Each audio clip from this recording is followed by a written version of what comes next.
Hey everybody, it's Alex Miller at Capnion here. In a second, I'm going to talk about an interesting class action lawsuit targeting OpenAI and Microsoft. OpenAI, of course, being the maker of ChatGPT. I want to emphasize in general, one of my themes going forward is going to be a lot of the story of how the generative AI space plays out is not going to be about, oh, I have this cool new algorithm. That phase is probably heavily over in terms of its influence. Or at the very least, there's a ton of action somewhere else. And that somewhere else, notably, is who can get the right data and then actually do something with it to train the thing correctly. So even if you know everything about what a large language model should look like as a neural network, you still need a lot of text to train it on, and that's been what's driven a lot of the action lately. So what's this lawsuit? It's a class action lawsuit, so it's a diverse group of people.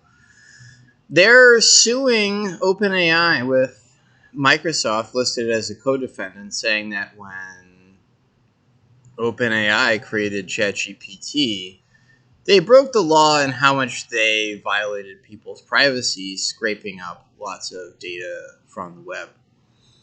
And the headline number is $3 billion, which is a pretty penny. And so this is once again damages supposedly spread across a lot of people. In the complaint, they act a little like it's a nefarious secret that OpenAI scraped the web to get the data to make ChatGPT. But the reality is that that's pretty in the open. Microsoft is already in other lawsuits fighting with people about, can you use Microsoft's map of the web for this kind of scraping?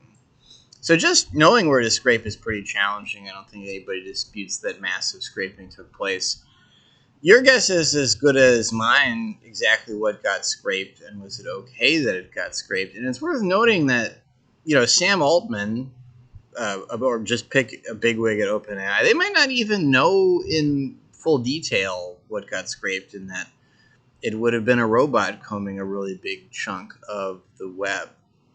So I want to point out a couple of things that are relevant for the business crowd.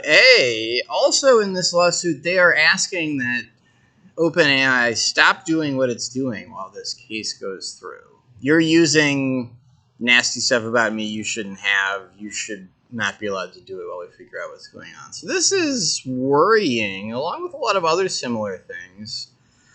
There's a lot of hype on LinkedIn about maybe you can use this kind of technology at your business. Well, you don't want to get too dependent on it and then have it vanish because it turned out to be illegal. I don't think that's likely, but that is explicitly on the table here.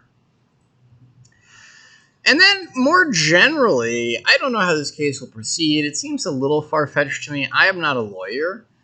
To the extent all of this seems to lean on web scraping, well, web scraping is actually a pretty murky legal area. So I make these videos primarily for LinkedIn. LinkedIn has pretty sophisticated anti-scraping technologies. And the principal unsettled question is, okay, I can go to a website, I can get data, I could go to a bunch of websites and get a bunch of data, I could put in a spreadsheet. At what point am I scraping?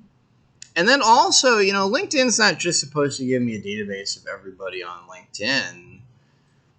LinkedIn has these very vigorous anti-scraping protections, in part because they want to be able to say, if I ended up with a database of everybody on LinkedIn, I must have done something weird and shady and definitely violated the terms of service. So the anti-scraping protections are in part there to make sure there's a legal bright line between me just everyday use and me scraping. Because at some point, if I'm scraping really hard, there actually is a violation of the law there, and I could be in trouble, and LinkedIn could be in trouble for not trying hard enough to stop me. You can have a large language model that doesn't talk about as many things, and you don't need to scrape the whole web. I think that's probably the direction space will evolve. ChatGPT got a lot of excitement because it can talk about absolutely everything, and I'm pretty sure there's no way you're going to do that without training data that covers absolutely everything, and this really passes through vacuuming up a big chunk of the web. And we're going to learn more in the coming months about how legal that is and what is the right and wrong way to do it. Final thought, I'm going to stand by my prediction. There's only going to be so many, not very many prime movers and shakers in this space, because you need to do this crazy huge scale of data stuff to make a really broadly conversant LLM. So, this video is mostly about the challenging legal aspects of getting the data. Just the mechanical aspects aren't terribly easy either, and that's the sort of hard problem that's in the background developing these things a lot of the time.